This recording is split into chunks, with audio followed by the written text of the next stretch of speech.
kemana lu? Tumben lu sore begini rapi banget. Rambut ada jambul, pakai dasi kupu-kupu, laju lengan panjang, nggak kayak biasanya lu. Ah, masa sih? Perasaan dari dulu pakaian gue juga gini kan keren. Biasanya. Baju lu kayak toko dapur. Gini aja lu pakai baju kayak pejabat lu. Pakai dasi kupu-kupu. Jangan-jangan dia nih mau nyatronin janda sebelah. Sembarangan. Mungkin. Abang Poncang Cinya Babe ketemu lagi sama saya, Bang Aden Betawi Tulen.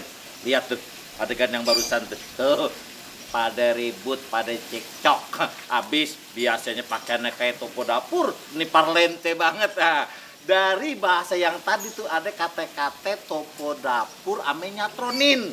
Saya yakin nih Abang Empon, cacingnya Babe ada yang udah tahu, ada yang belum. Apa artinya itu barusan? Nah kalau toko dapur ini kumel, kotor, lecak segala macam dah. Namanya kerja di dapur buat ngelap. Nah kalau nyatronin ini artinya datengin, ngeliatin. Nah pesen saya nih sama abang yang barusan tuh, ecek-ecek sayur nangke, bayam muda digigitin, becek-becek di jalan juga, jande muda digilain. Udah urusannya masing-masing ya. Sampai ketemu lain waktu sama Bang Aden Betawi Tulen. Assalamualaikum.